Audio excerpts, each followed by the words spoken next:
Joseph Robinette Biden Jr. Biden, born November 20, 1942, is an American politician who is the 46th and current President of the United States. A member of the Democratic Party. He previously served as the 47th Vice President from 2009 to 2017 under Barack Obama and represented Delaware in the United States Senate from 1973 to 2009.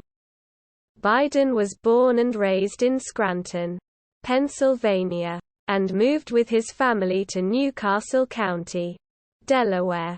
In 1953, when he was 10 years old, he studied at the University of Delaware before earning his law degree from Syracuse University in 1968. He was elected to the New Castle County Council in 1970 and became the sixth youngest senator in U.S. history after he was elected to the United States Senate from Delaware in 1972.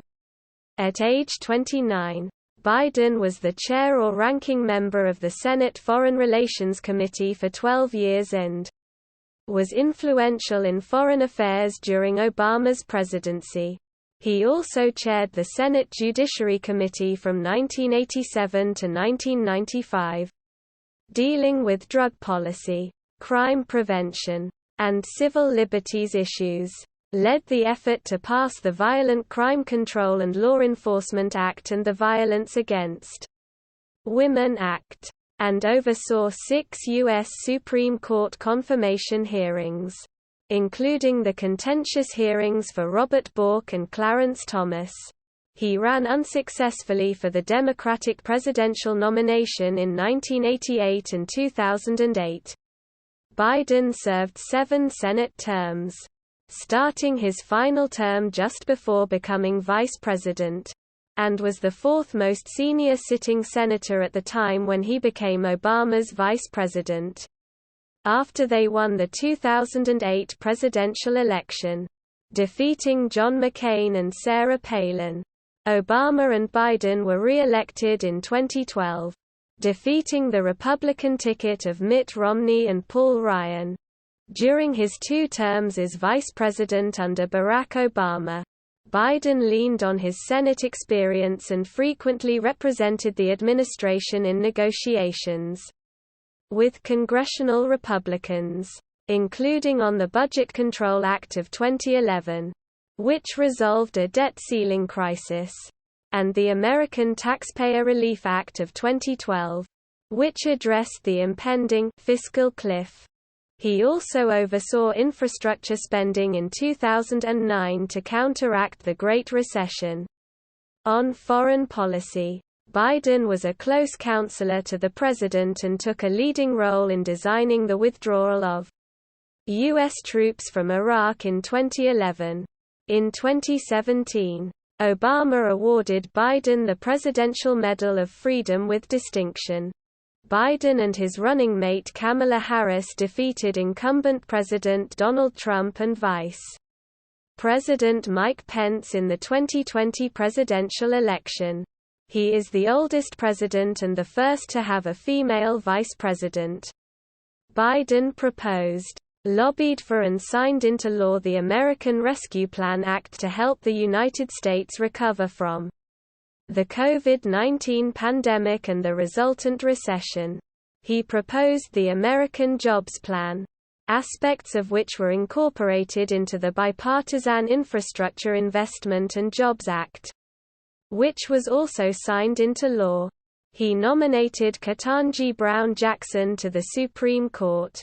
Biden proposed an expansion of the social safety net, but those efforts, along with voting rights legislation, failed in Congress. In foreign policy, Biden restored the U.S. into the Paris Agreement on climate change. He completed the withdrawal of U.S. troops from Afghanistan, during which the Afghan government collapsed and the Taliban seized control of the country. He responded to Russia's invasion of Ukraine in 2022 by imposing sanctions on Russia and authorizing billions in foreign aid and weapons shipments to Ukraine. Early life. 1942 to 1965. Joseph Robinette Biden Jr. was born on November 20, 1942, at St. Mary's Hospital in Scranton, Pennsylvania, to Catherine Eugenia Jean Biden, née Finnegan, and Joseph Robinette Biden Sr., the oldest child in a Catholic family. He has a sister, Valerie, and two brothers, Francis and James. Jean was of Irish descent, while Joseph Sr. had English, Irish, and French Huguenot ancestry. Biden's paternal line has been traced to stonemason William Biden, who was born in 1789 in Westbourne, England, and emigrated to Maryland in the United States by 1820. Biden's father had been wealthy but suffered business setbacks around the time Biden was born, and for several years the family lived with Biden's maternal grandparents. Scranton fell into economic decline during the 1950s and Biden's father could not find steady work. Beginning in 1953 when Biden was 10, the family lived in an apartment in Claymont, Delaware, before moving to a house in nearby Mayfield. Biden Sr. later became a successful used car salesman, maintaining the family in a middle-class lifestyle, at Archmere Academy in Claymont. Biden played baseball and was a standout halfback and wide receiver on the high school football team. Though a poor student, he was class president in his junior and senior years. He graduated in 1961. At the University of Delaware in Newark. Biden briefly played freshman football and, as an unexceptional student, earned a Bachelor of Arts degree in 1965 with a double major in history and political science and a minor in English. Biden has a stutter, which has improved since his early 20s. He says he reduced it by reciting poetry before a mirror, but some observers suggested it affected his performance in the 2020 Democratic Party presidential debates.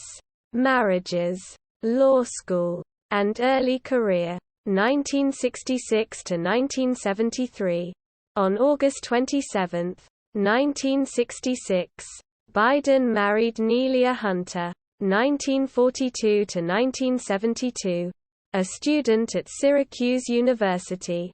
After overcoming her parents' reluctance for her to wed a Roman Catholic. Their wedding was held in a Catholic church in Skaneateles, New York. They had 3 children: Joseph R. Beau Biden III, 1969 to 2015, Robert Hunter Biden, born 1970, and Naomi Christina Amy Biden, 1971–1972. In 1968, Biden earned a Juris Doctor from Syracuse University College of Law, ranked 76th in his class of 85, after failing a course due to an acknowledged mistake, when he plagiarized a law review article for a paper he wrote in his first year at law school. He was admitted to the Delaware Bar in 1969. Biden had not openly supported or opposed the Vietnam War until he ran for Senate and opposed Nixon's conduct of the war. While studying at the University of Delaware and Syracuse University, Biden obtained 5 student draft deferments, at a time when most draftees were sent to the Vietnam War. In 1968, based on a physical examination, he was given a conditional medical deferment.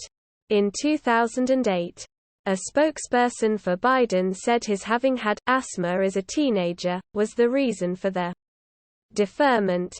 In 1968, Biden clerked at a Wilmington law firm headed by prominent local Republican William Prickett, and he later said, "Thought of myself as a Republican." He disliked incumbent Democratic Delaware Governor Charles L. Terry's conservative racial politics and supported a more liberal Republican, Russell W. Peterson, who defeated Terry in 1968. Biden was recruited by local Republicans but registered as an independent because of his distaste for Republican presidential candidate Richard Nixon. In 1969, Biden practiced law, first as a public defender and then at a firm headed by a locally active Democrat who named him to the Democratic Forum, a group trying to reform and revitalize the state party. Biden subsequently re-registered as a Democrat. He and another attorney also formed a law firm.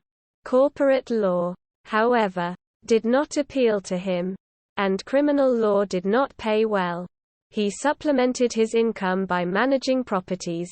In 1970, Biden ran for the 4th district seat on the New Castle County Council on a liberal platform that included support for public housing in the suburbs. The seat had been held by Republican Henry R. Folsom, who was running in the 5th district following a reappointment of council districts. Biden won the general election by defeating Republican Lawrence T.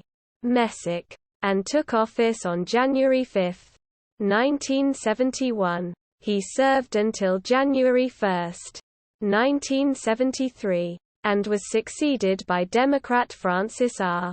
Swift. During his time on the county council, Biden opposed large highway projects, which he argued might disrupt Wilmington neighborhoods. 1972 U.S. Senate campaign in Delaware. In 1972, Biden defeated Republican incumbent J. Caleb Boggs to become the junior U.S. Senator from Delaware. He was the only Democrat willing to challenge Boggs. With minimal campaign funds, he was given no chance of winning. Family members managed and staffed the campaign, which relied on meeting voters face-to-face and hand-distributing position papers. An approach made feasible by Delaware's small size. He received help from the AFL-CIO and Democratic pollster Patrick Cadell. His platform focused on the environment, withdrawal from Vietnam, civil rights, mass transit, equitable taxation, healthcare, and public dissatisfaction with politics as usual. A few months before the election, Biden trailed Boggs by almost 30 percentage points. But his energy, attractive young family, and ability to connect with voters' emotions worked to his advantage, and he won with 50.5% of the vote. At the time of his election, he was still 29 years old, but he reached the constitutionally required age of 30 before he was sworn in as senator. Death of wife and daughter. On December 18, 1972, a few weeks after the election, Biden's wife Nelia and one-year-old daughter Naomi were killed in an automobile accident while Christmas shopping in Hockessin, Delaware. Nelia's station wagon was hit by a semi-trailer truck as she pulled out from an intersection. Their sons Bo, aged 3, and Hunter, aged 2, survived the accident and were taken to the hospital in fair condition. Bo with a broken leg and other wounds, and Hunter with a minor skull fracture and other head injuries. Biden considered resigning to care for them, but Senate Majority Leader Mike Mansfield persuaded him not to. Years later, Biden said he had heard that the truck driver allegedly drank alcohol before the collision. The driver's family denied that claim, and the police never substantiated it. Biden later apologized to the family. The accident had filled him with anger and religious doubt. He wrote that he felt God had played a horrible trick on him, and he had trouble focusing on work. Second marriage. Biden credits his second wife, teacher Jill Tracy Jacobs, with the renewal of his interest in politics and life. They met in 1975 on a blind date and were married at the United Nations Chapel in New York on June 17, 1977. They spent their honeymoon at Lake Balaton in the Hungarian People's Republic. Behind the Iron Curtain. They are Roman Catholics and attend Mass at St. Joseph's on the Brandywine in Greenville, Delaware. Their daughter Ashley Biden, born 1981, is a social worker. She is married to physician Howard Kryn. Beau Biden became an Army judge advocate in Iraq and later Delaware Attorney General before dying of brain cancer in 2015. Hunter Biden is a Washington lobbyist and investment advisor. Teaching from 1991 to 2008. As an adjunct professor, Biden co-taught a seminar on constitutional law at Widener University School of Law. The seminar often had a waiting list. Biden sometimes flew back from overseas to teach the class. U.S. Senate 1973 to 2009. Senate activities. In January 1973, Secretary of the Senate Francis R. Valeo swore Biden in at the Delaware Division of the Wilmington Medical Center. Present were his sons Beau, whose leg was still in traction from the automobile accident, and Hunter and other family members. At 30, he was the sixth youngest senator in U.S. history to see his sons. Biden traveled by train between his Delaware home and D.C., 74 minutes each way, and maintained this habit throughout his 36 years in the Senate. During his early years in the Senate, Biden focused on consumer protection and environmental issues and called for greater government accountability. In a 1974 interview, he described himself as liberal on civil rights and liberties, senior citizens' concerns and healthcare, but conservative on other issues, including abortion and military conscription. In his first decade in the Senate, Biden focused on arms control. After Congress failed to ratify the SALT II treaty signed in 1979 by Soviet General Secretary Leonid Brezhnev and President Jimmy Carter, Biden met with Soviet Foreign Minister Andrei Gromyko to communicate American concerns and secured changes that addressed the Senate Foreign Relations Committee's objections. When the Reagan administration wanted to interpret the 1972 SALT I treaty loosely to allow development of the Strategic Defense Initiative, Biden argued for strict adherence to the treaty. He received considerable attention when he excoriated Secretary of State George Shultz at a Senate hearing for the Reagan administration's support of South Africa despite its continued policy of apartheid. Biden became ranking minority member of the Senate Judiciary Committee in 1981.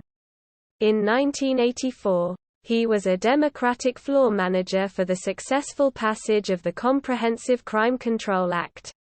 His supporters praised him for modifying some of the law's worst provisions, and it was his most important legislative accomplishment to that time.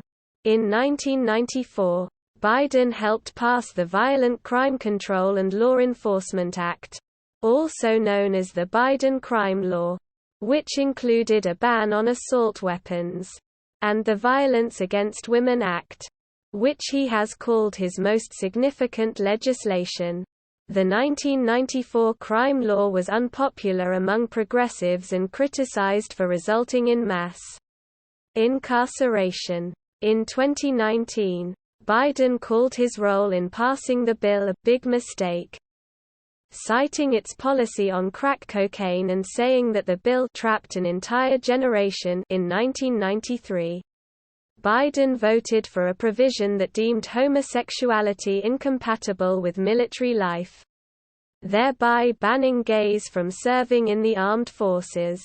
In 1996, he voted for the Defense of Marriage Act, which prohibited the federal government from recognizing same-sex marriages, thereby barring individuals in such marriages from equal protection under federal law and allowing states to do the same.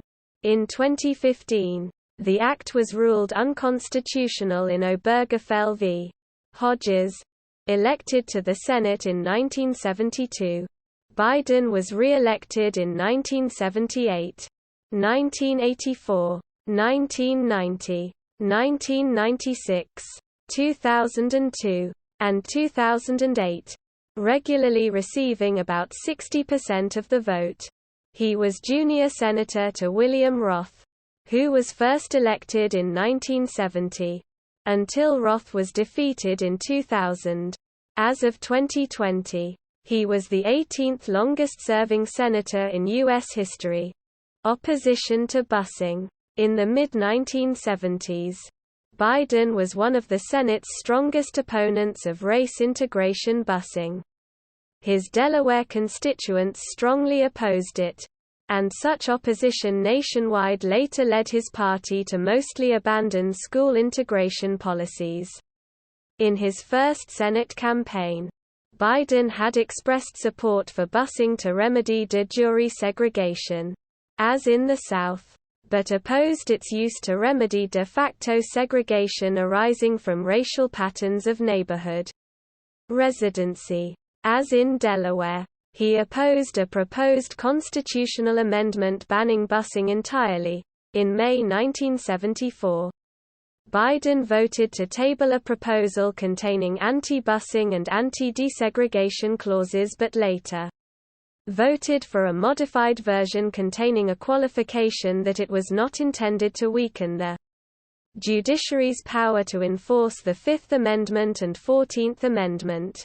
In 1975, he supported a proposal that would have prevented the Department of Health, Education, and Welfare from cutting federal funds to districts that refused to integrate.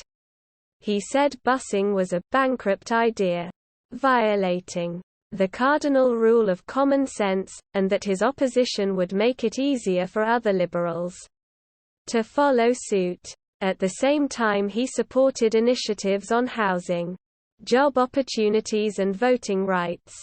Biden supported a measure forbidding the use of federal funds for transporting students beyond the school closest to them. In 1977, he co-sponsored an amendment closing loopholes in that measure, which President Carter signed into law in 1978. Brain surgeries.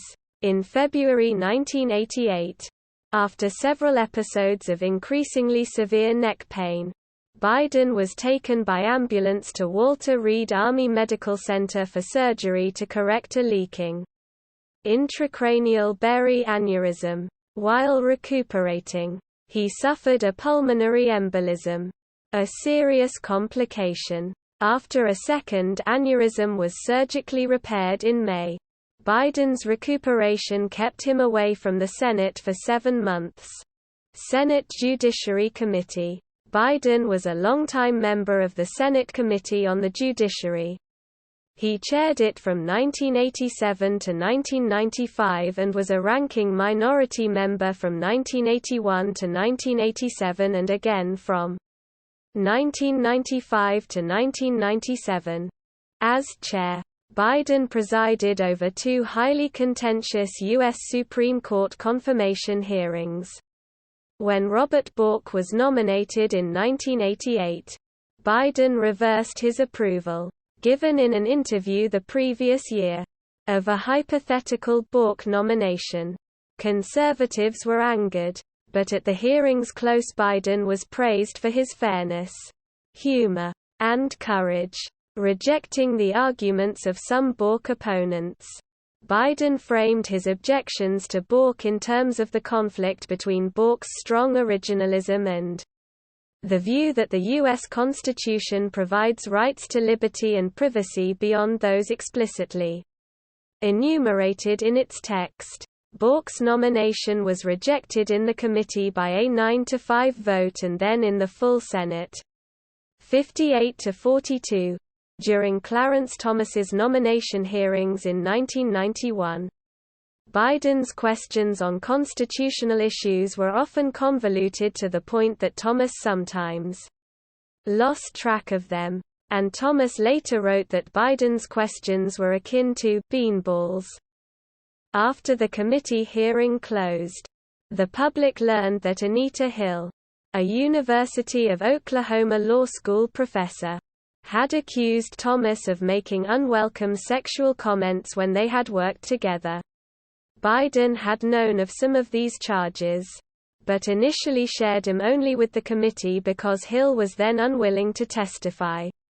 The committee hearing was reopened and Hill testified, but Biden did not permit testimony from other witnesses, such as a woman who had made similar charges and experts on harassment, saying he wanted to preserve Thomas's privacy and the hearing's decency. The full Senate confirmed Thomas by a 52-48 vote. With Biden opposed, liberal legal advocates and women's groups felt strongly that Biden had mishandled the hearings and not done enough to support Hill.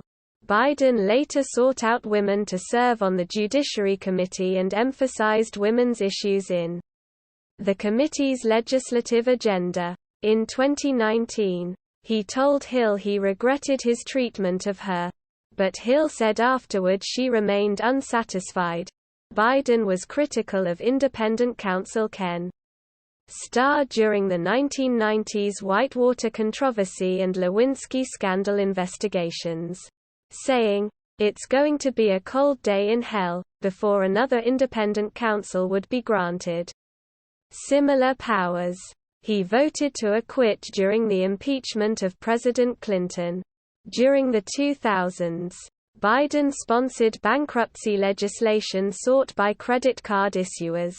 Clinton vetoed the bill in 2000, but it passed in 2005 as the Bankruptcy Abuse Prevention and Consumer Protection Act, with Biden one of only 18 Democrats to vote for it, while leading Democrats and consumer rights organizations opposed it.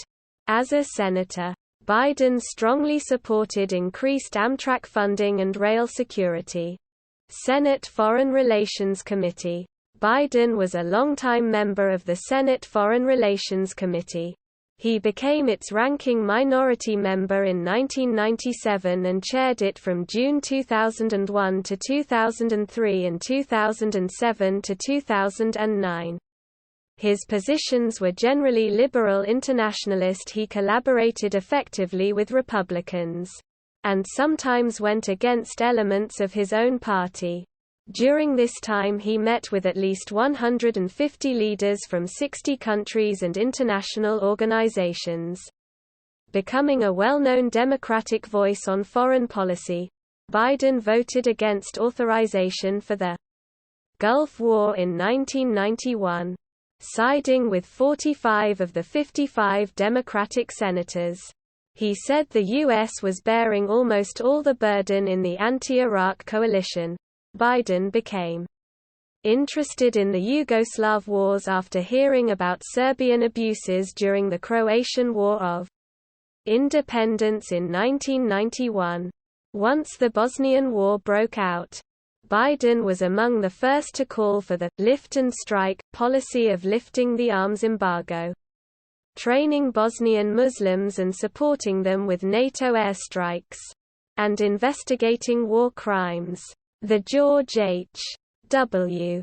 Bush administration and Clinton administration were both reluctant to implement the policy, fearing Balkan entanglement. In April 1993, Biden spent a week in the Balkans and held a tense 3-hour meeting with Serbian leader Slobodan Milosevic. Biden said he had told Milosevic, "I think you're a damn war criminal and you should be tried as one." Biden wrote an amendment in 1992 to compel the Bush administration to arm the Bosnian Muslims, but deferred in 1994 to a somewhat softer stance the Clinton administration preferred. before signing on the following year to a stronger measure sponsored by Bob Dole and Joe Lieberman. The engagement led to a successful NATO peacekeeping effort. Biden has called his role in affecting Balkans policy in the mid-1990s his proudest moment in public life related to foreign policy. As chair, Biden contributed to successfully encouraging the Clinton administration to commit the resources and political capital to broker what became the 1998 Good Friday Agreement between the governments of Ireland and the United Kingdom through the Northern Ireland peace process. On September 3, 1998, the resigning former UN weapons inspector Scott Ritter had, according to Barton Gellman, accused the Clinton administration of obstructing weapons inspections in Iraq. Biden joined many other Senate Democrats and amplified on the Clinton administration's counterattack against former UN weapons inspector Scott Ritter. He questioned whether Ritter was trying to appropriate the power to decide when to pull the trigger of military force against Iraq, and said that the Secretary of State would also have to consider the opinion of allies, the UNSC, and public opinion before any intervention in Iraq. In a Washington Post op-ed later that month, Biden criticized a unilateral confrontation-based policy, but praised the idea of asking whether intervention might be necessary at some point, though he said it was above the pay grade of one weapons inspector. In 1999, during the Kosovo War, Biden supported the 1999 NATO bombing of FR Yugoslavia. He and Senator John McCain co-sponsored the McCain-Biden-Kosovo resolution, which called on Clinton to use all necessary force, including ground troops, to confront Milosevic over Yugoslav actions toward ethnic Albanians in Kosovo. Wars in Afghanistan and Iraq. Biden was a strong supporter of the war in Afghanistan, saying, "Whatever it takes, we should do it." As head of the Senate Foreign Relations Committee, he said in 2002 that Iraqi President Saddam Hussein was a threat to national security and there was no other option than to eliminate that threat.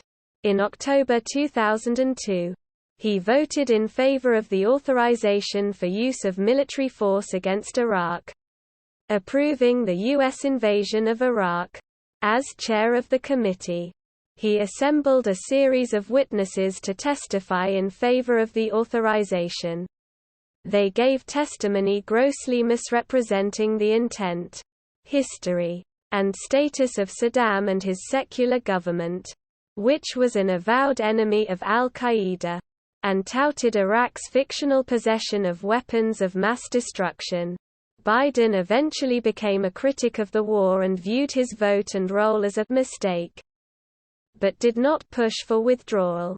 He supported the appropriations for the occupation, but argued that the war should be internationalized, that more soldiers were needed, and that the Bush administration should level with the American people about its cost and length. By late 2006, Biden's stance had shifted considerably.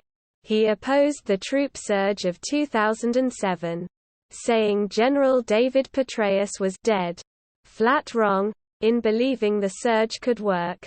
Biden instead advocated dividing Iraq into a loose federation of 3 ethnic states. In November 2006, Biden and Leslie H. Gelb, President Emeritus of the Council on Foreign Relations, released a comprehensive strategy to end sectarian violence in Iraq. Rather than continue the existing approach or withdrawing, the plan called for a third way, federalizing Iraq and giving Kurds, Shiites, and Sunnis breathing room in their own regions. In September 2007, a non-binding resolution endorsing the plan passed the Senate, but the idea was unfamiliar. had no political constituency, and failed to gain traction.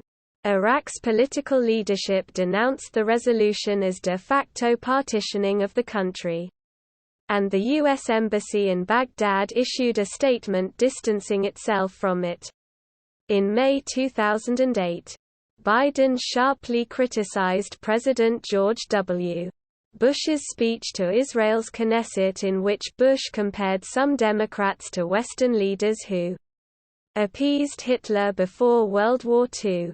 Biden called the speech bullshit, malarkey, and outrageous. He later apologized for his language. Presidential campaigns of 1988 and 2008. 1988 campaign. Biden formally declared his candidacy for the 1988 Democratic presidential nomination on June 9. 1987. He was considered a strong candidate because of his moderate image, his speaking ability, his high profile as chair of the Senate Judiciary Committee at the upcoming Robert Bork Supreme Court nomination hearings, and his appeal to baby boomers. He would have been the second youngest person elected president, after John F. Kennedy. He raised more in the first quarter of 1987 than any other candidate. By August, his campaign's messaging had become confused due to staff rivalries, and in September, he was accused of plagiarizing a speech by British Labour Party leader Neil Kinnock. Biden's speech had similar lines about being the first person in his family to attend university. Biden had credited Kinnock with the formulation on previous occasions, but did not on two occasions in late August.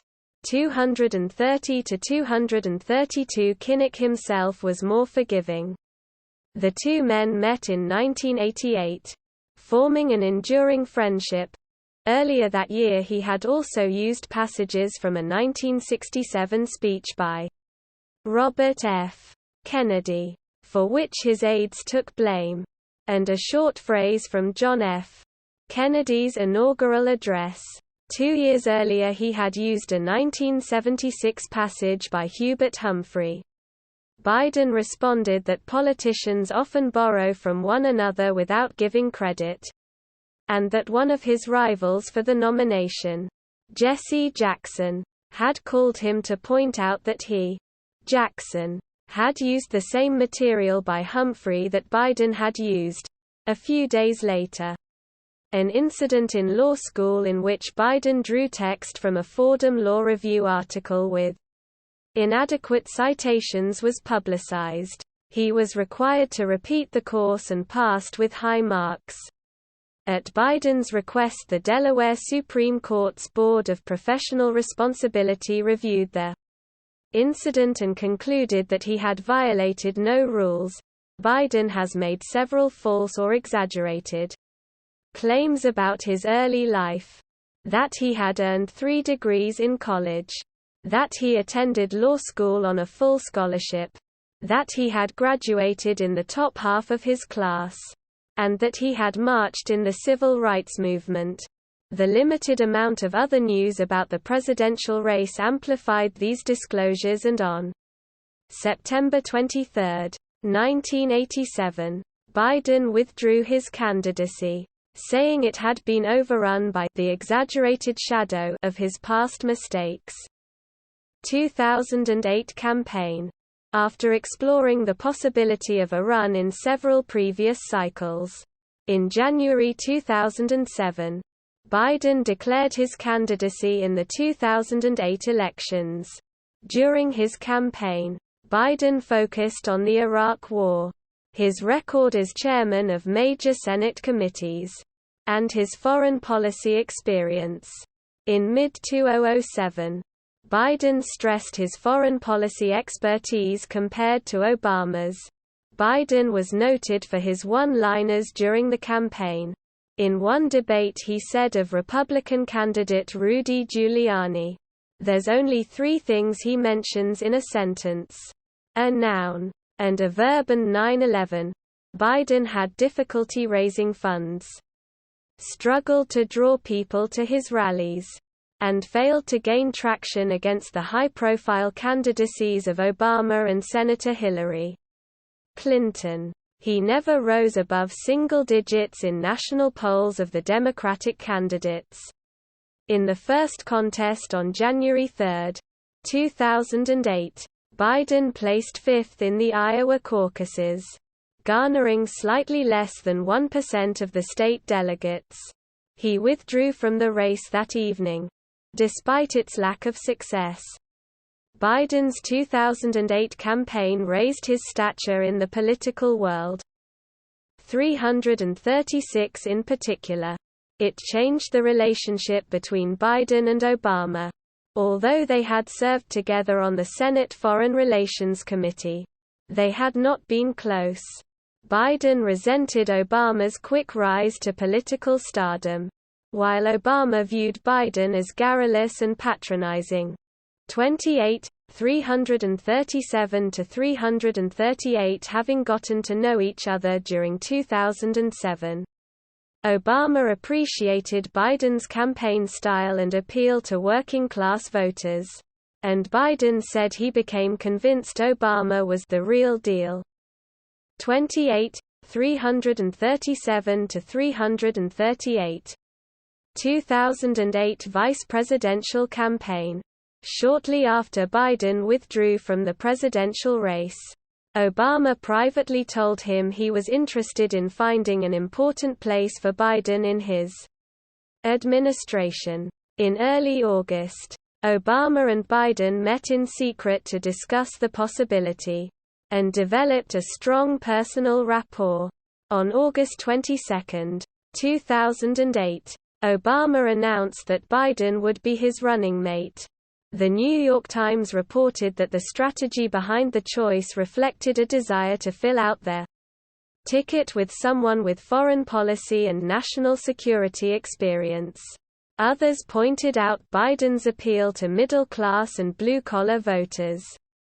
Biden was officially nominated for vice president on August 27 by voice vote at the 2008 Democratic National Convention in Denver.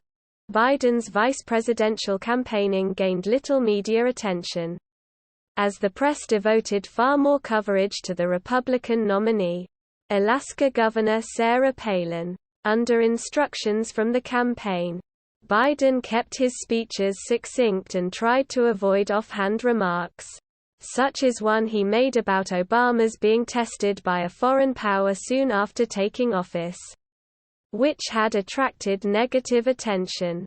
Privately, Biden's remarks frustrated Obama. "How many times is Biden gonna say something stupid?" he asked. 411 to 414, 419 Obama campaign staffers called Biden's blunders "Joe bombs" and kept Biden uninformed about strategy discussions, which in turn irked Biden. Relations between the two campaigns became strained for a month, until Biden apologized on a call to Obama and the two built a stronger partnership. 411 to 414 publicly. Obama strategist David Axelrod said Biden's high popularity ratings had outweighed any unexpected comments.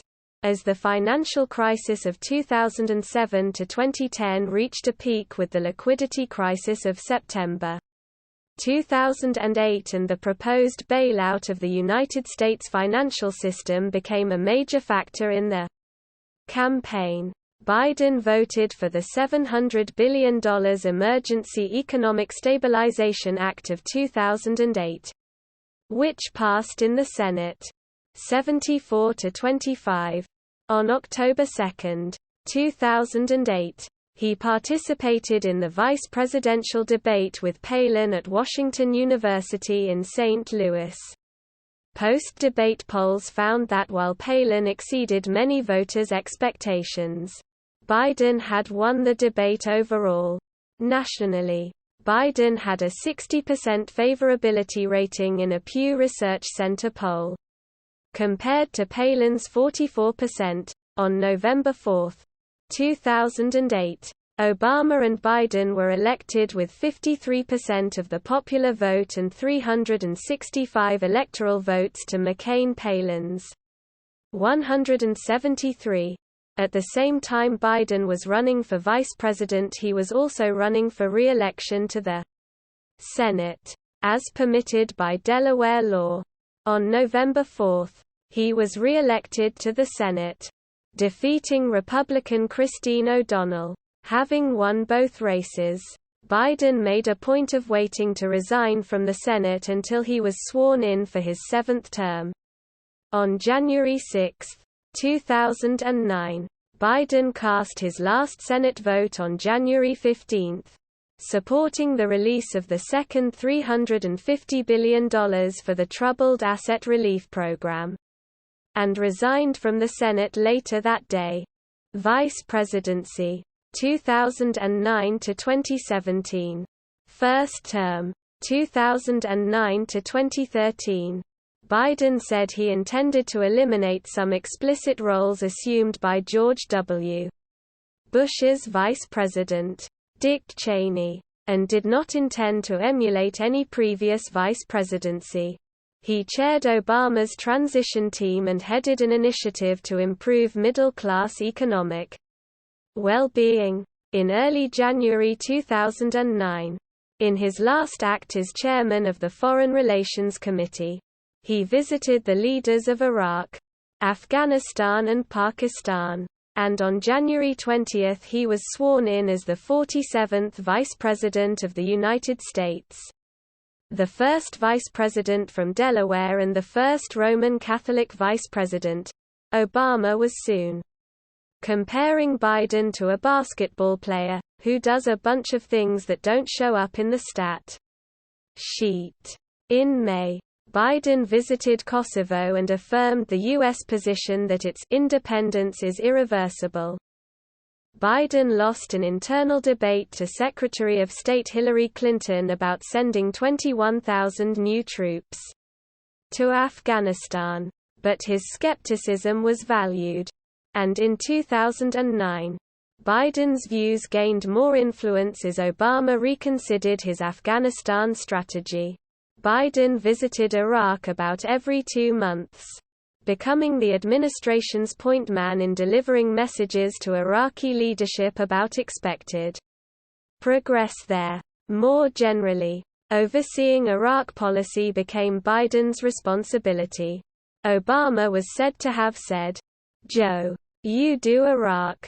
Biden said Iraq could be one of the great achievements of this administration. His January 2010 visit to Iraq in the midst of turmoil over banned candidates from the upcoming Iraqi parliamentary election resulted in 59 of the several hundred candidates being reinstated by the Iraqi government 2 days later. By 2012, Biden had made 8 trips there, but his oversight of U.S. policy in Iraq receded with the exit of U.S. troops in 2011. Biden oversaw infrastructure spending from the Obama stimulus package intended to help counteract the ongoing recession. During this period, Biden was satisfied that no major instances of waste or corruption had occurred. And when he completed that role in February 2011, he said the number of fraud incidents with stimulus monies had been less than 1%. In late April 2009, Biden's off-message response to a question during the beginning of the swine flu outbreak, that he would advise family members against traveling on airplanes or subways, led to a swift retraction by the White House. The remark revived Biden's reputation for gaffes. Confronted with rising unemployment through July 2009, Biden acknowledged that the administration had misread how bad the economy was but maintained confidence the stimulus package would create many more jobs once the pace of expenditures picked up.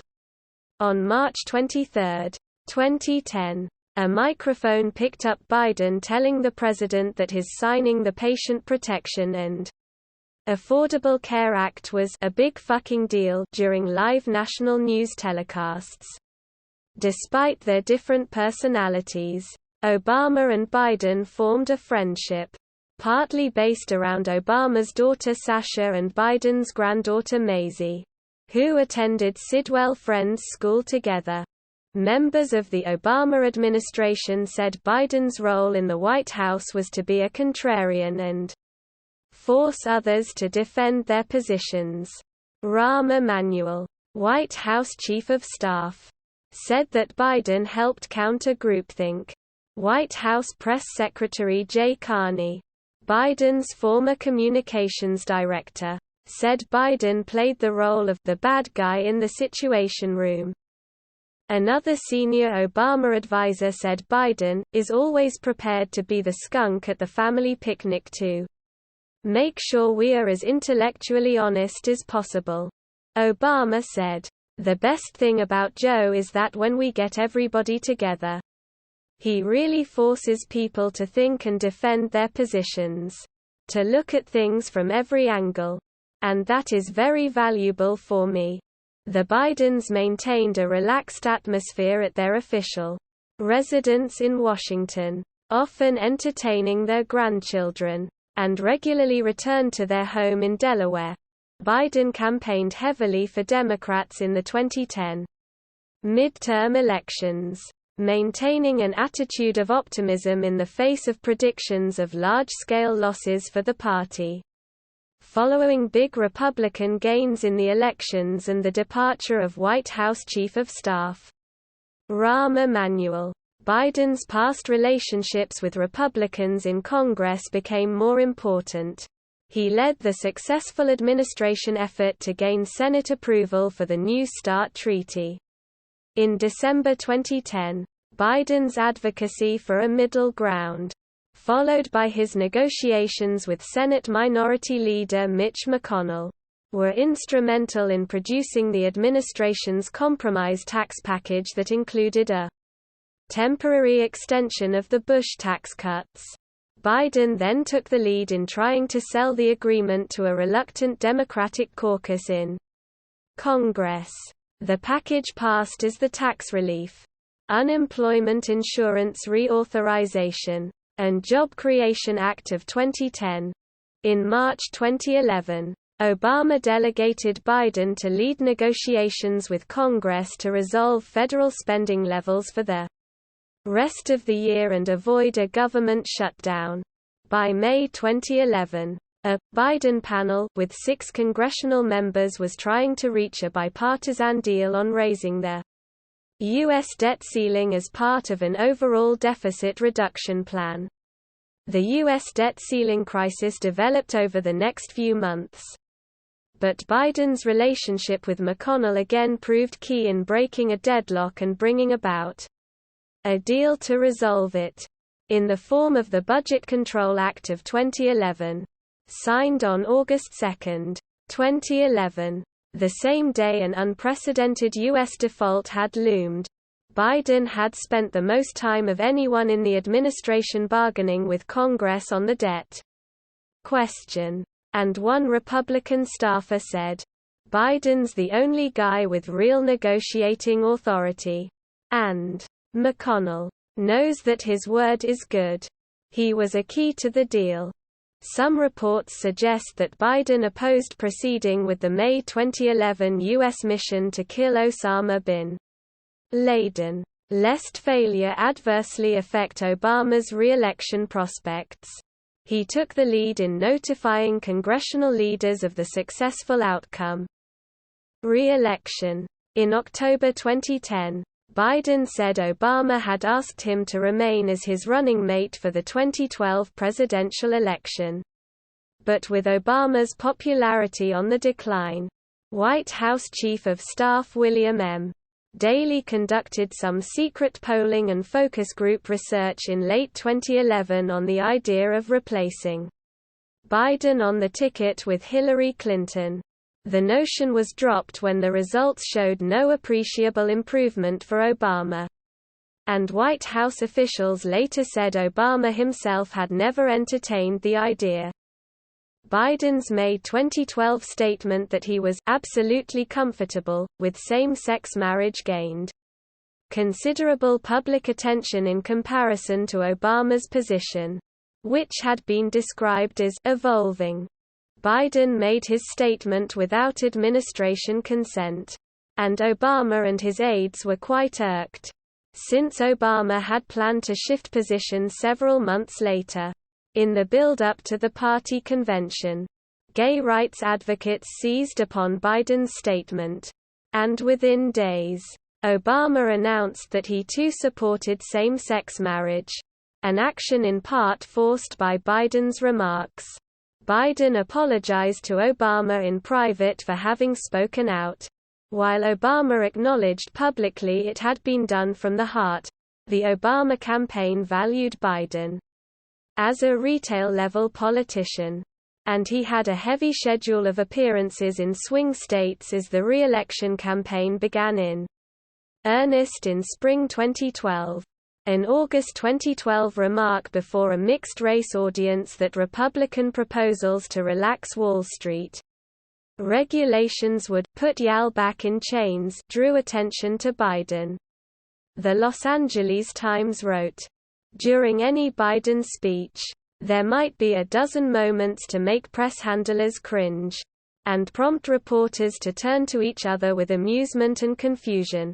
Biden was nominated for a second term as vice president at the 2012 Democratic National Convention in September. Debating his Republican counterpart, Representative Paul Ryan, in the vice presidential debate on October 11 he made a defense of the Obama administration's record. On November 6, Obama and Biden won re-election over Mitt Romney and Paul Ryan with 332 of 538 Electoral College votes and 51% of the popular vote. In December 2012, Obama named Biden to head the Gun Violence Task Force, created to address the causes of school shootings and consider possible gun control to implement in the aftermath of the Sandy Hook Elementary School shooting. Later that month, during the final days before the United States fell off the fiscal cliff, Biden's relationship with McConnell again proved important as the two negotiated a deal that led to the American Taxpayer Relief Act of 2012 being passed at the start of 2013. It made many of the Bush tax cuts permanent but raised rates on upper income levels. Second term, 2013 to 2017. Biden was inaugurated to a second term on January 20, 2013, at a small ceremony at No. 1 Observatory Circle, his official residence, with Justice Sonia Sotomayor presiding. A public ceremony took place on January 21. Biden played little part in discussions that led to the October 2013 passage of the Continuing Appropriations Act, 2014, which resolved the federal government shutdown of 2013 and the debt ceiling crisis of 2013. This was because Senate Majority Leader Harry Reid and other Democratic leaders cut him out of any direct talks with Congress, feeling Biden had given too much away during previous negotiations. Biden's Violence Against Women Act was reauthorized again in 2013. The act led to related developments, such as the White House Council on Women and Girls, begun in the first term, as well as the White House Task Force to Protect Students from Sexual Assault, begun in January 2014 with Biden and Valerie Jarrett as co-chairs. Biden discussed federal guidelines on sexual assault on university campuses while giving a speech at the University of New Hampshire. He said, "No means no. If you're drunk or you're sober. No means no if you're in bed, in a dorm or on the street. No means no even if you said yes at first and you changed your mind. No means no." Biden favored arming Syria's rebel fighters. as Iraq fell apart during 2014.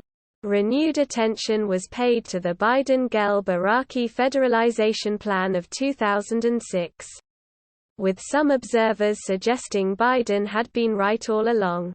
Biden himself said the U.S. would follow ISIL to the gates of hell.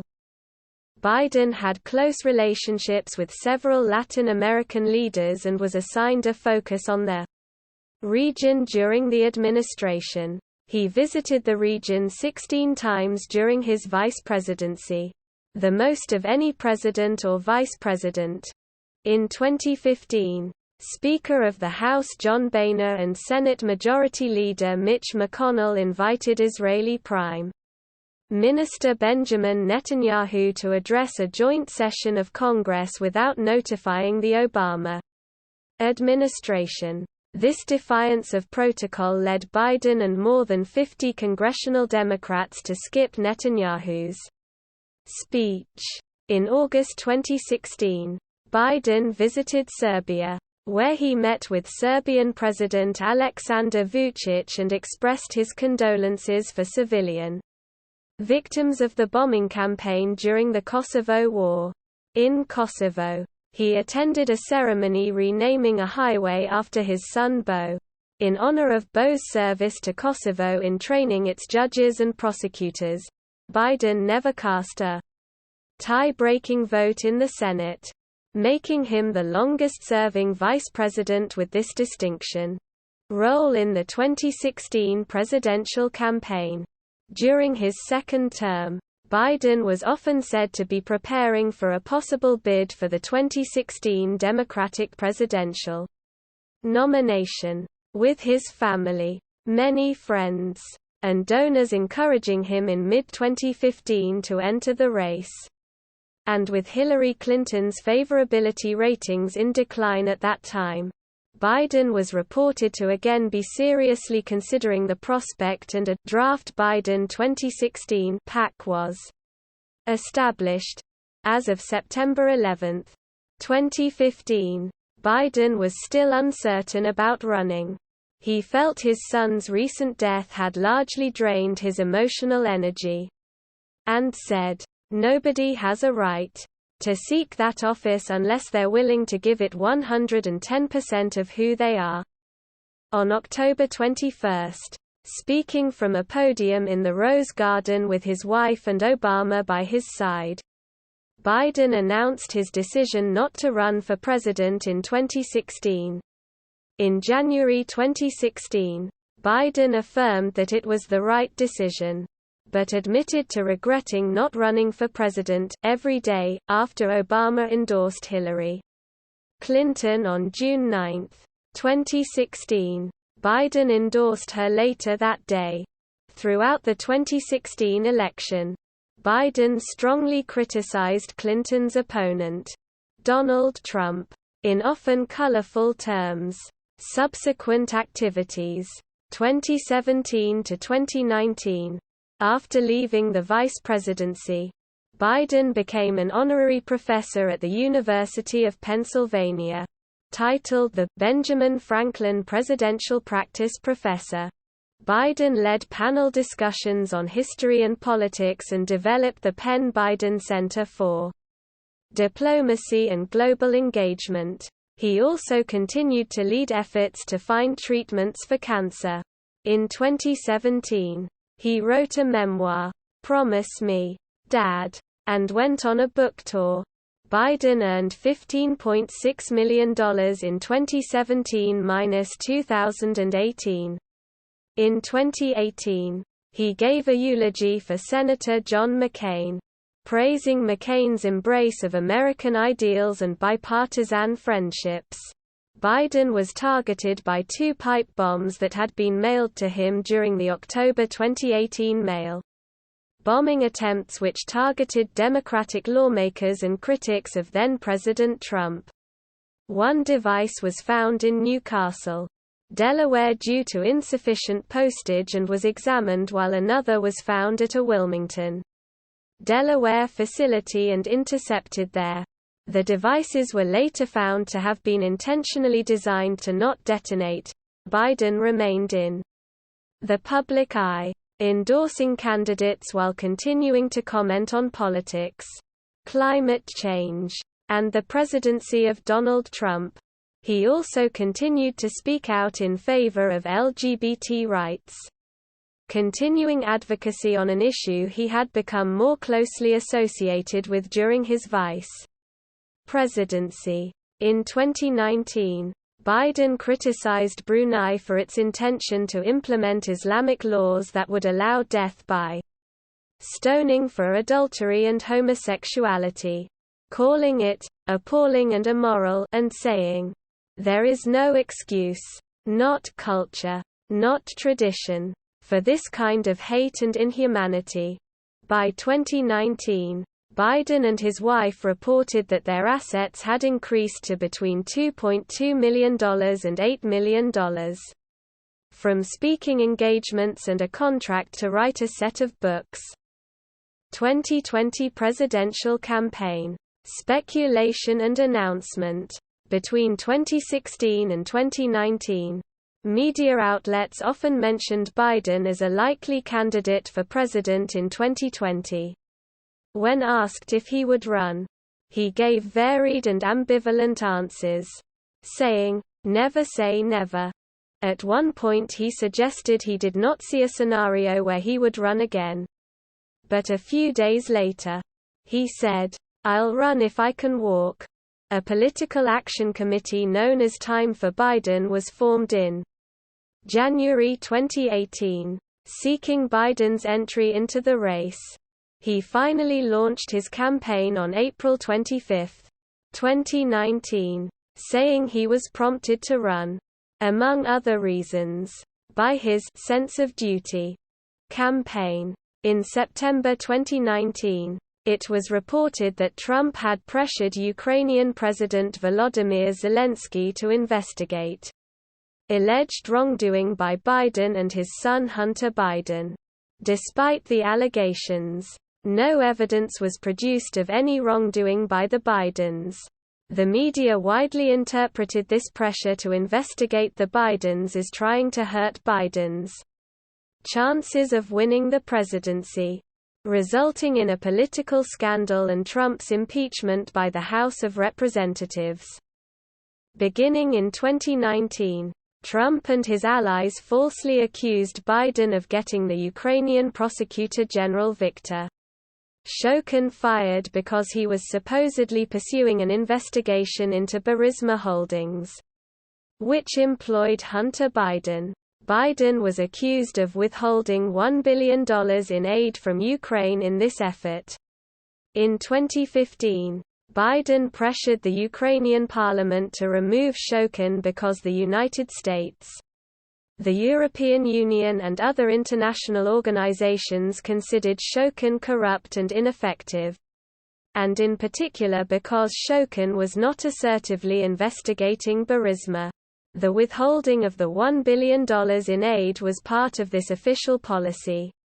The Senate Homeland Security Committee and Senate Finance Committee, led by Republicans, investigated allegations of wrongdoing by the Bidens in Ukraine, ultimately releasing a report in September 2020 that detailed no evidence of wrongdoing by Joe Biden, and concluded that it was not clear whether Hunter Biden's role in Burisma affected U.S. policy toward Ukraine. In March 2019 and April 2019, Biden was accused by 8 women of previous instances of inappropriate physical contact, such as embracing, touching or kissing. Biden had previously described himself as a tactile politician, and admitted this behavior has caused trouble for him. In April 2019, Biden pledged to be more respectful of people's personal space. Throughout 2019, Biden stayed generally ahead of other Democrats in national polls. Despite this, he finished 4th in the Iowa caucuses, and 8 days later, 5th in the New Hampshire primary. He performed better in the Nevada caucuses, reaching the 15% required for delegates. but still was behind Bernie Sanders by 21.6 percentage points. Making strong appeals to black voters on the campaign trail and in the South Carolina debate. Biden won the South Carolina primary by more than 28 points. After the withdrawals and subsequent endorsements of candidates Pete Buttigieg and Amy Klobuchar, he made large gains in the March 3 Super Tuesday primary elections. Biden won 18 of the next 26 contests, including Alabama, Arkansas, Maine, Massachusetts, Minnesota, North Carolina, Oklahoma, Tennessee, Texas, and Virginia, putting him in the lead overall. Elizabeth Warren and Mike Bloomberg soon dropped out, and Biden expanded his lead with victories over Sanders in 4 states: Idaho, Michigan, Mississippi, and Missouri. On March 10, in late March 2020, Tara Reade, one of the 8 women who in 2019 had accused Biden of inappropriate physical contact, accused Biden of having sexually assaulted her in 1993. There were inconsistencies between Reade's 2019 and 2020 allegations. Biden and his campaign denied the sexual assault allegation, when Sanders suspended his campaign on April 8, 2020. Biden became the Democratic Party's presumptive nominee for president. On April 13, Sanders endorsed Biden in a live-streamed discussion from their homes. Former President Barack Obama endorsed Biden the next day. In March 2020, Biden committed to choosing a woman as his running mate. In June, Biden met the 1,991 delegate threshold needed to secure the party's presidential nomination. On August 11, he announced U.S. Senator Kamala Harris of California as his running mate, making her the first African American and first South Asian American vice presidential nominee on a major party ticket. On August 18, 2020, Biden was officially nominated at the 2020 Democratic National Convention as the Democratic Party nominee for president in the 2020 election. Presidential transition. Biden was elected the 46th President of the United States in November 2020. He defeated the incumbent, Donald Trump, becoming the first candidate to defeat a sitting president since Bill Clinton defeated George H.W. Bush in 1992.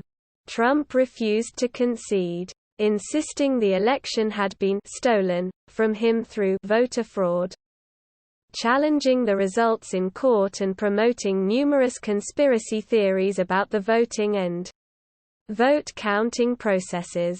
In an attempt to overturn the election results, Biden's transition was delayed by several weeks as the White House ordered federal agencies not to cooperate. On November 23, General Services Administrator Emily W.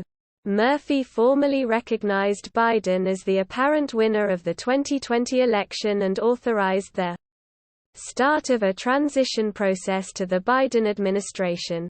On January 6, 2021, during Congress electoral vote count, Trump told supporters gathered in front of the White House to march to the Capitol, saying, "We will never give up.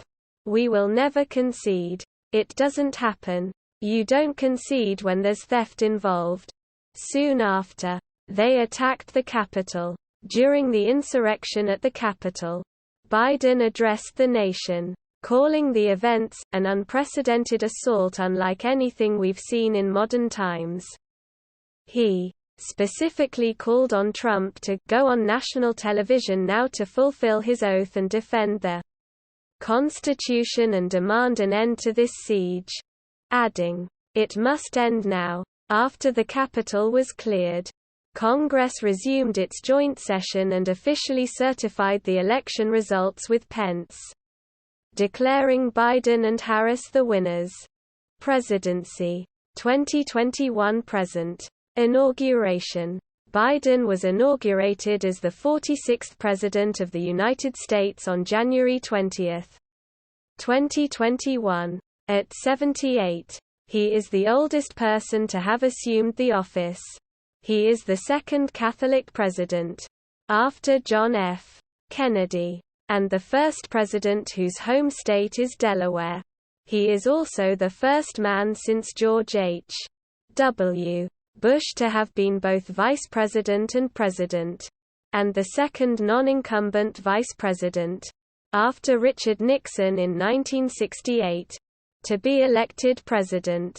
He is also the first president from the silent generation. Biden's inauguration was a muted affair. Unlike any previous inauguration, due to COVID-19 precautions as well as massively increased security measures because of a threat of widespread civil unrest, Biden took the oath of office on the Capitol's West Steps and gave an inaugural address. But there were no spectators on the Mall and no in-person parades or inaugural balls. Trump did not attend, becoming the first outgoing president since 1869 to not attend his successor's inauguration. First 100 days. In his first 2 days as president, Biden signed 17 executive orders, more than most recent presidents did in their first 100 days. By his third day, orders had included rejoining the Paris Climate Agreement, ending the state of national emergency at the border with Mexico, directing the government to rejoin the World Health Organization, face mask requirements on federal property, measures to combat hunger in the United States, and revoking permits for the construction of the Keystone XL pipeline. In his first 2 weeks in office, Biden signed more executive orders than any other president since Franklin D. Roosevelt had in their first month in office. On February 4, 2021, the Biden administration announced that the United States was ending its support for the Saudi-led bombing campaign in Yemen. In his first visit to the State Department as president, Biden said, "This war has to end," and that the conflict had created a humanitarian and strategic catastrophe. On February 25, the Biden administration struck a site in Syria used by 2 Iranian-backed militia groups in response to rocket attacks on American forces. This marked the first known action by the military under Biden. On March 11, the first anniversary of COVID-19 being declared a global pandemic by the World Health Organization, Biden signed into law the American Rescue Plan Act of 2021, a $1.9 trillion economic stimulus relief package he proposed and lobbied for that aimed to speed up the United States' recovery from the economic and health effects of the COVID-19 pandemic and the ongoing recession.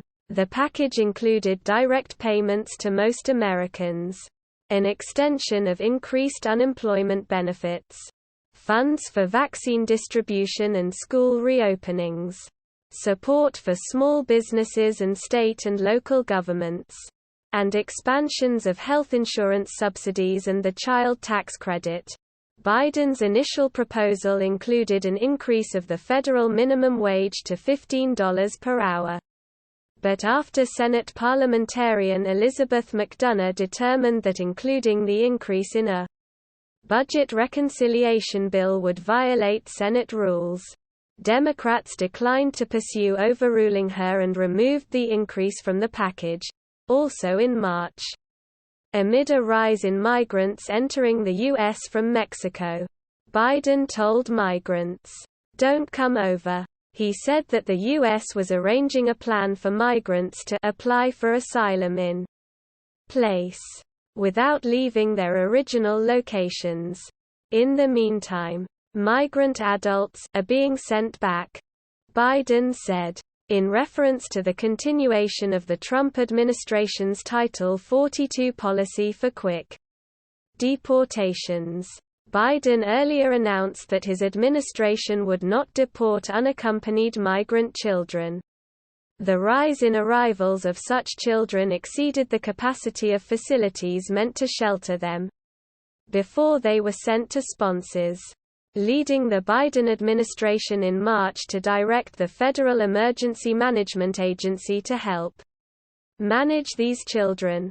On April 14, Biden announced that the United States would delay the withdrawal of all troops from the war in Afghanistan until September 11, signaling an end to the country's direct military involvement in Afghanistan after nearly 20 years.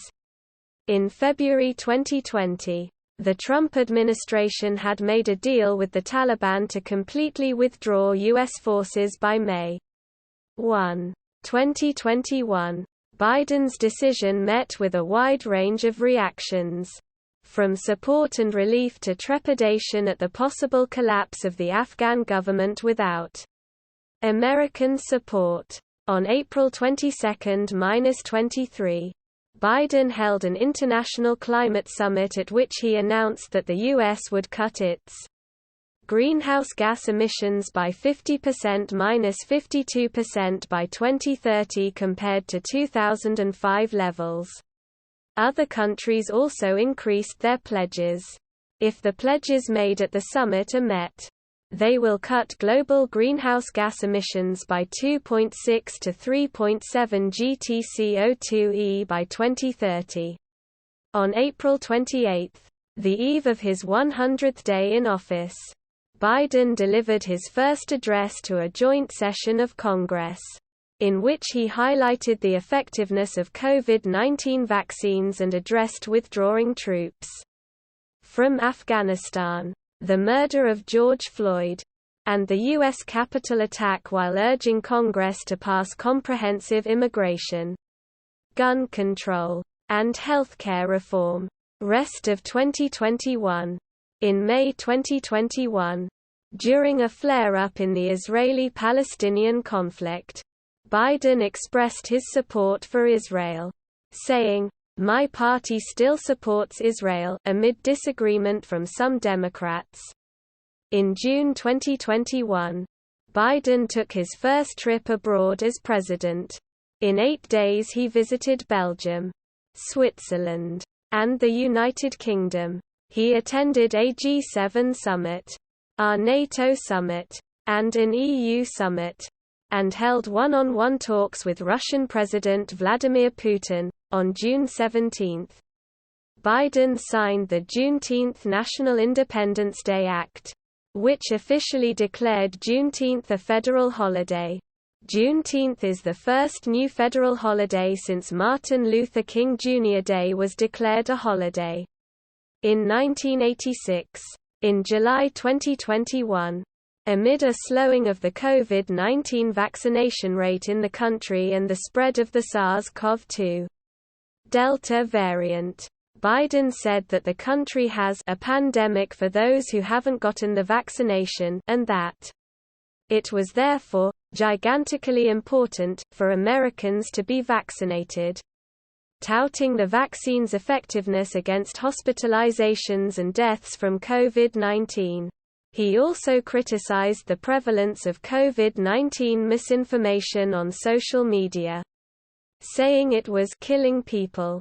In September 2021, Biden announced a UK-US a security pact between Australia, the United Kingdom and the United States to ensure peace and stability in the Indo-Pacific over the long term.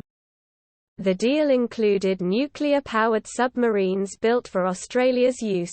By the end of 2021, 40 of Biden's appointed judges to the federal judiciary had been confirmed, more than any president in their first year in office since Ronald Reagan. Biden has prioritized diversity in his judicial appointments more than any president in U.S. history, with the majority of appointments being women and people of color. Most of his appointments have been in blue states, making a limited impact since the courts in these states already traditionally lean liberal. In the first 8 months of his presidency, Biden's approval rating, according to Morning Consult polling, remained above 50%. In August, it began to decline and lowered into the low 40s by December. The decline in his approval is attributed to the Afghanistan withdrawal, increasing hospitalizations from the Delta variant, high inflation and gas prices, disarray within the Democratic Party, and a general decline in popularity customary in politics. Biden entered office 9 months into a recovery from the COVID-19 recession, and his first year in office was characterized by robust growth in real GDP, employment, wages and stock market returns. Amid significantly elevated inflation, real GDP grew 5.7%, the fastest rate in 37 years. Amid record job creation, the unemployment rate fell at the fastest pace on record during the year. By the end of 2021, inflation reached a nearly 40-year high of 7.1%, which was partially offset by the highest wage and salary growth in at least 20 years. Income growth was particularly strong at the low end of the pay scale. Withdrawal from Afghanistan. American forces began withdrawing from Afghanistan in 2020, under the provisions of a February 2020 U.S. Taliban agreement that set a May 1, 2021, deadline.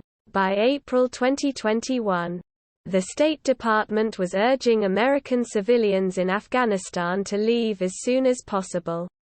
The Taliban began an offensive on May 1. As late as July, American intelligence assessments estimated Kabul would fall to the Taliban months or weeks after the withdrawal of American forces from Afghanistan. By early July, most American troops in Afghanistan had withdrawn. Biden addressed the withdrawal in July, saying, "The likelihood there's going to be the Taliban overrunning everything and owning the whole country is highly unlikely." On August 15, the Afghan government collapsed under the Taliban offensive, and Afghan President Ashraf Ghani fled the country. Biden reacted by ordering 6,000 American troops to assist in the evacuation of American personnel and Afghan allies.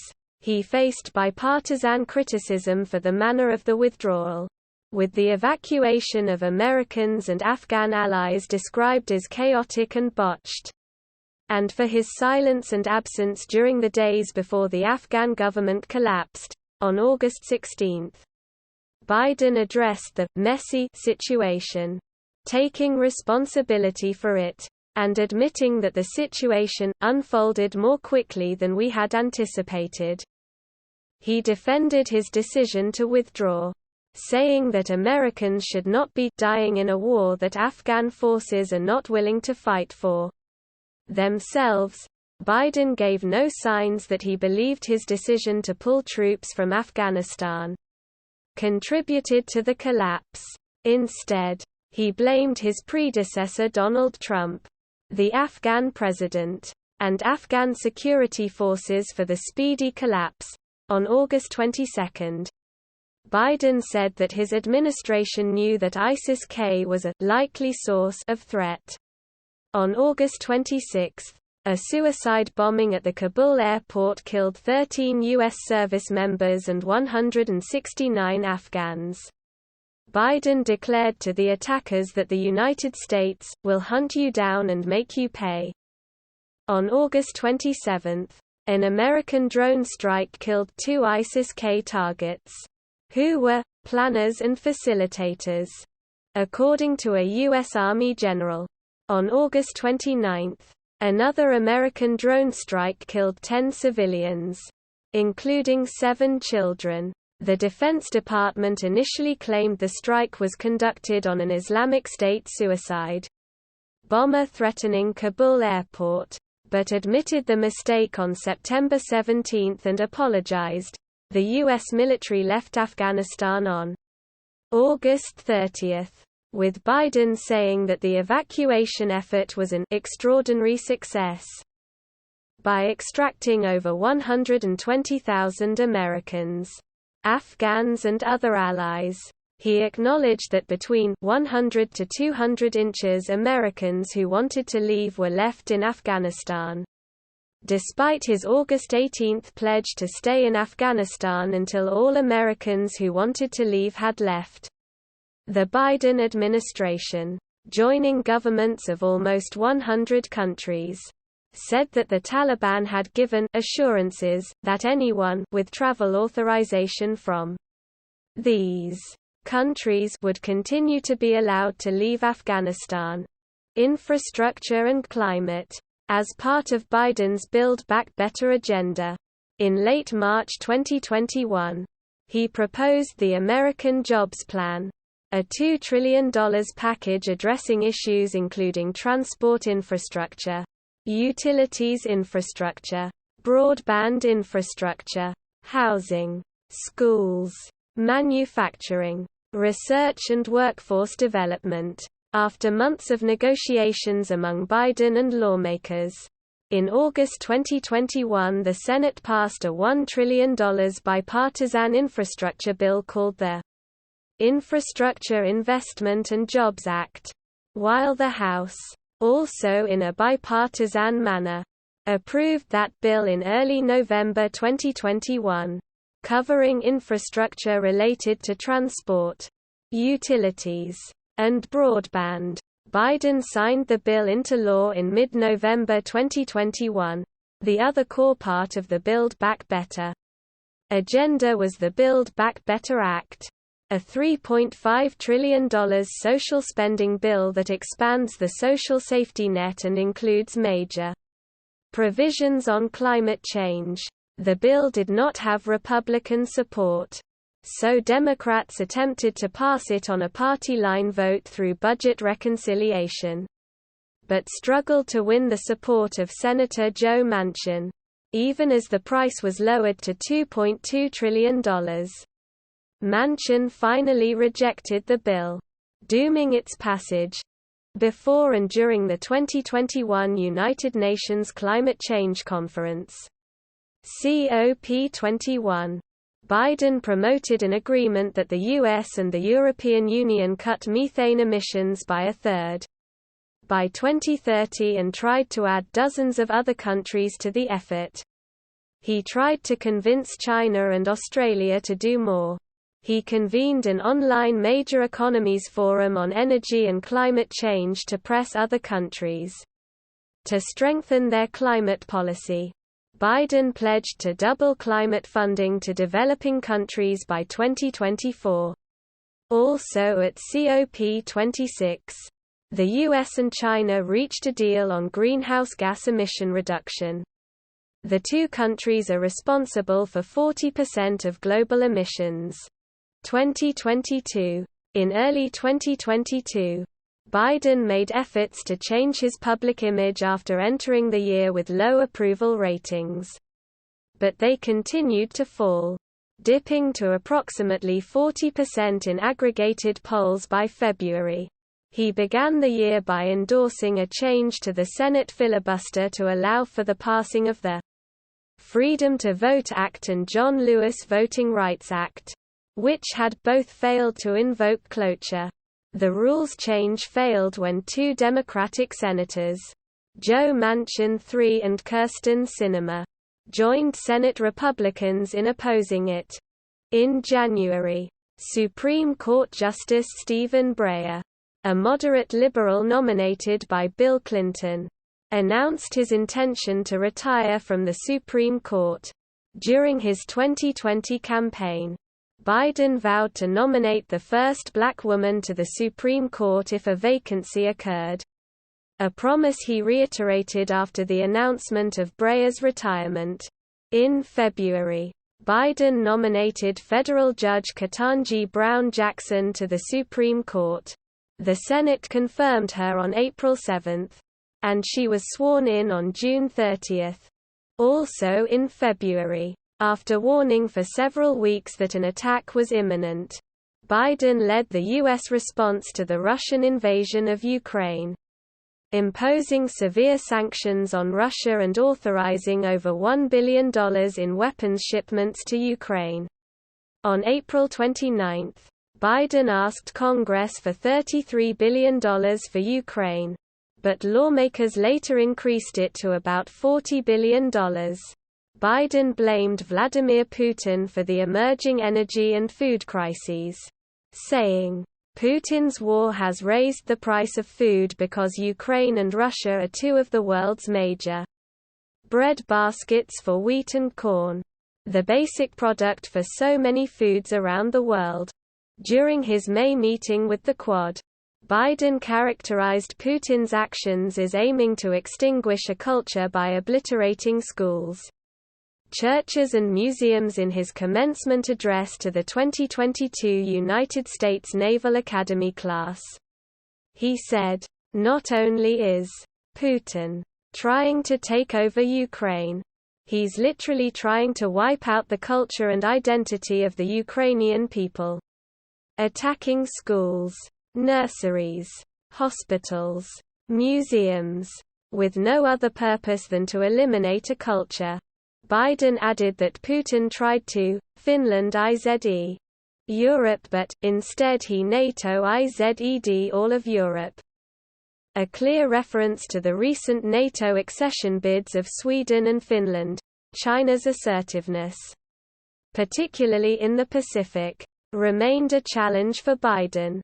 The Solomon Islands China Security Pact caused alarm, as China could build military bases across the South Pacific. Biden sought to strengthen ties with Australia and New Zealand in the wake of the deal.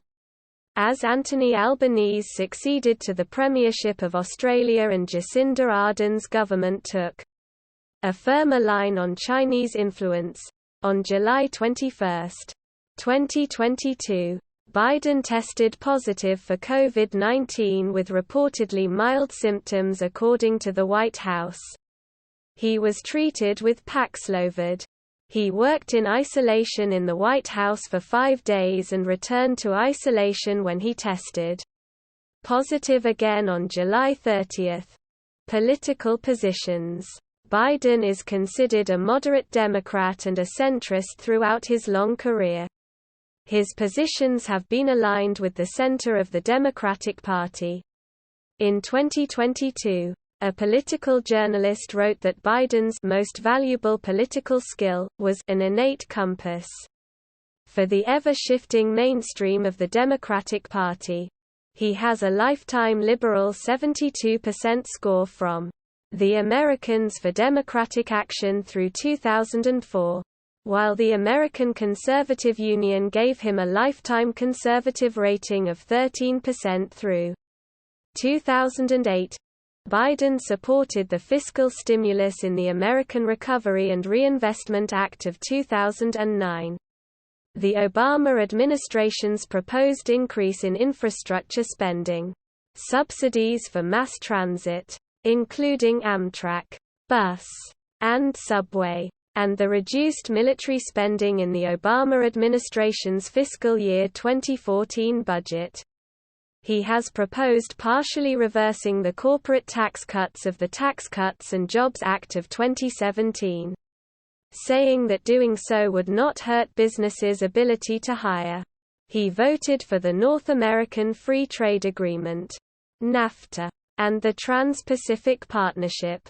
Biden is a staunch supporter of the Affordable Care Act, ACA. He has promoted a plan to expand and build upon it, paid for by revenue gained from reversing some Trump administration tax cuts.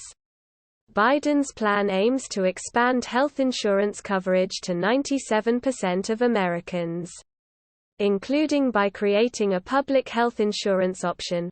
Biden has supported same-sex marriage since 2012 and also supports Roe v. Wade and repealing the Hyde Amendment. He opposes drilling for oil in the Arctic National Wildlife Refuge and supports governmental funding to find new energy sources. As a senator, he forged deep relationships with police groups and was a chief proponent of a police officers' Bill of Rights measure that police unions supported but police chiefs opposed. As vice president, he served as a White House liaison to police. Biden believes action must be taken on global warming.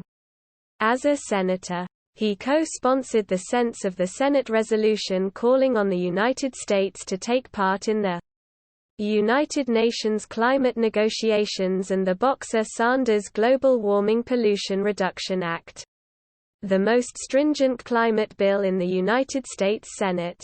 He wants to achieve a carbon-free power sector in the U.S. by 2035 and stop emissions completely by 2050. His program includes re-entering the Paris Agreement, nature conservation, and green building. On the 2020 presidential campaign trail, Biden said he wanted to pressure China and other countries to cut greenhouse gas emissions via carbon tariffs if necessary. Biden has said the U.S. needs to get tough on China and build a united front of U.S. allies and partners to confront China's abusive behaviors and human rights violations. He has called China the most serious competitor that poses challenges to the United States' prosperity, security, and democratic values. Biden has voiced concerns about China's coercive and unfair economic practices and human rights abuses in the Xinjiang region to the Chinese Communist Party leader Xi Jinping. He also pledged to sanction and commercially restrict Chinese government officials and entities who carry out repression. Biden has said he is against regime change, but for providing non-military support to opposition movements. He opposed direct U.S. intervention in Libya, voted against U.S. participation in the Gulf War, voted in favor of the Iraq War, and supports a two-state solution in the Israeli-Palestinian conflict. Biden has pledged to end U.S. support for the Saudi Arabian-led intervention in Yemen and to re-evaluate the United States' relationship with Saudi Arabia. He has called North Korea a paper tiger. As vice president, Biden supported Obama's Cuban thaw. He has said that, as president, he would restore U.S. membership in key United Nations bodies, such as the UN Educational, Scientific and Cultural Organization, UNESCO, the World Health Organization, and possibly the Human Rights Council. Biden supports extending the New START arms control treaty with Russia to limit the number of nuclear weapons deployed by both sides. In 2021, Biden recognized the Armenian genocide, becoming the first U.S. president to do so. Reputation. Biden was consistently ranked one of the least wealthy members of the Senate, which he attributed to his having been elected young, feeling that less wealthy public officials may be tempted to accept contributions in exchange for political favors. He proposed campaign finance reform measures during his first term. As of November 2009, Biden's net worth was $27,012. By November 2020, the Bidens were worth $9 million, largely due to sales of Biden's books and speaking fees after his vice presidency. The political writer Howard Fineman has written, Biden is not an academic. He's not a theoretical thinker. He's a great street pol. He comes from a long line of working people in Scranton. Auto salesmen, car dealers, people who know how to make a sale. He has that great Irish gift. Political columnist David S. Broder wrote that Biden has grown over time. He responds to real people. That's been consistent throughout.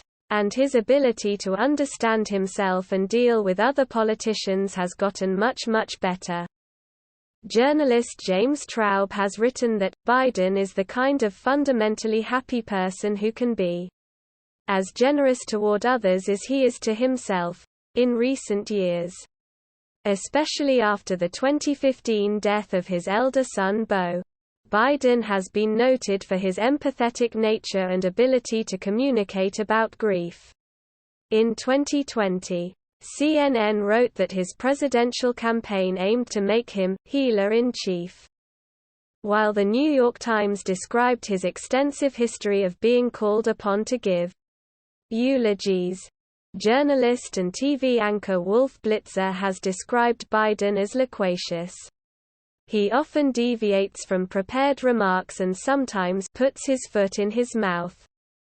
The New York Times wrote that Biden's weak filters make him capable of blurting out pretty much anything. In 2018, Biden called himself a gaffe machine. Some of his gaffes have been characterized as racially insensitive. Electoral history. Publications. See also. List of honors and awards received by Joe Biden. List of things named after Joe Biden. Notes. References. Citations. Works cited. External links. Official. President Joe Biden official website. Presidential campaign website. Obama White House biography. Archived. Biography at the Biographical Directory of the United States Congress. Financial information. Federal office. At the Federal Election Commission. Legislation sponsored at the Library of Congress. Other. Appearances on C-SPAN. Joe Biden at Curlie. Joe Biden collected news and commentary at the New York Times. Joe Biden at On the Issues. Joe Biden at Polity Fact Profile at VoteSmart.